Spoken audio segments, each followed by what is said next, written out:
আবারও উত্তপ্ত আরজিকর হাসপাতাল। হুমকি সংস্কৃতির অভিযোগে আবারও প্রতিবাদ জুনিয়র চিকিৎসকদের। স্লোগানিং চলে আরজিকর হাসপাতালে। হুমকি সংস্কৃতির অভিযুক্ত যারা, তাদের বিরুদ্ধে কড়া শাস্তির দাবি জানানো হয়। মোট 12 জনকে আজ তলব করা হয় অভ্যন্তরীণ তদন্ত কমিটির তরফে আরজিকর হাসপাতালে, যাদের বিরুদ্ধে থ্রেট কালচার চালানোর অভিযোগ। মোট অভিযুক্ত 51 জন, তাদের মধ্যে থেকেই 12 জনকে তলব করা হয়। ইন্টারোগেট করা শুরু করেছে। আজকে তাদের মধ্যে যে 12 জনকে ডাকা হয়েছিল, তারা সবচেয়ে বড় মাথা ছিল। এটা আমরা যারা কলেজের ছাত্রছাত্রী তারা জানি। তো তাদেরকেই আজকে ডাকা হয়েছে, ইন্টারোগেশন চলছে ভেতরে। কয়েকজনের নাম বলতে চাইবেন? বড় মাথা বলতে? হ্যাঁ, অবশ্যই। আজকে যাদেরকে ডাকা হয়েছে তাদের মধ্যে অভিষেক সেন, আশিস পান্ডে, সৌরভ মাঝি, শরীফ হাসান, নির্জন বাগচি, সৌরভ পাল, চয়ন ভট্টাচার্য, আশিয়ান আলম এবং সৌর্যেশ দাস, এরা রয়েছে। এরা প্রত্যেকেই আরজিকরের স্টুডেন্ট। এরা করতো বলতে এদের করা সেটা অনেক রকম ছিল। এখন যে সিবিআই ইনভেস্টিগেশন এবং তারপরে যে নামগুলো আমরা সিজিও কমপ্লেক্সেও চত্বরে দেখতে পাচ্ছি, তারাও কিন্তু এই নামের মধ্যে রয়েছে, তাদের মধ্যে কয়েকজন।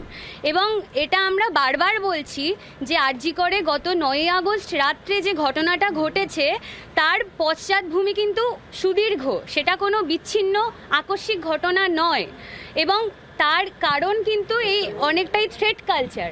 তো এই যারা হোতা থ্রেট কালচারের, তারা কি করতো যদি বলি, এই যে ইতিমধ্যে যে খবর আমরা পেয়েছি, যে এই যে সাপ্লির ভয় দেখানো, ফার্স্ট ইয়ার জুনিয়র থেকে শুরু করে, এবং ইন্টার্নদের ইন্টার্নশিপ ক্লিয়ারেন্স আটকে দেওয়া, দুজনের রেজিস্ট্রেশন 8 মাস আটকেও রেখেছিল, এবং কথা না শুনলে হস্টেল রুম থেকে জামা কাপড় ট্রাঙ্ক বের করে দেওয়া, এগুলো তো আমরা শুনেছিলাম। এবং আমরা যে কমপ্লেনগুলো জানতাম না, অনেকে আজকে অ্যানোনিমাসলি এই কদিনে কমপ্লেন করেছে, এবং আজকে আরও হাজারটা অভিযোগ শুনতে পাচ্ছি। আমার বাকি বন্ধুরাও বলবে যেগুলো, যে জাস্ট এরকম আছে যে সিম্প্যাথি ক্রিয়েট করার জন্য বাবা মাকে মেরে ফেলে দেওয়ার নাটক করছে, বা এরকম অনেক থ্রেট এসছে যে তোর মাকে দেখে নেব।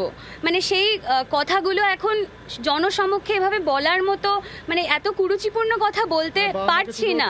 বাবা মাকে তুলে থ্রেট করা হয়েছে, এবং প্রত্যেকটা মেয়েকেই যেরকম সেক্সুয়াল অ্যাঙ্গেলে প্রচুর কথা বলা হয়েছে, ভয় দেখানো, যে কথা না শুনলে কি করব দেখে নিবি।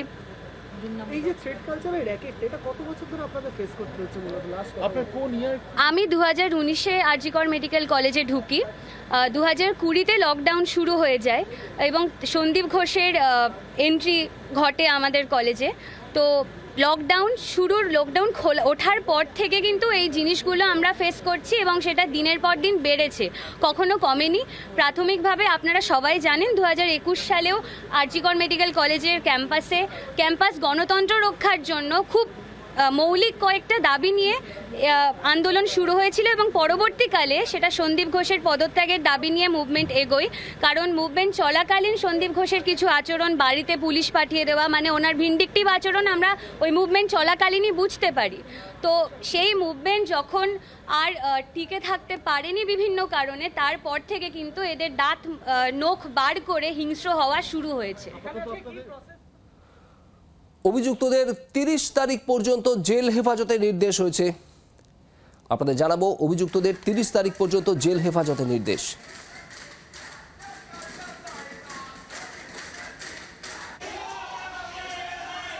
শিয়ালদা আদালতে তোলা হয়েছিল আজ সন্দীপ ঘোষ এবং অভিজিৎ মণ্ডলকে।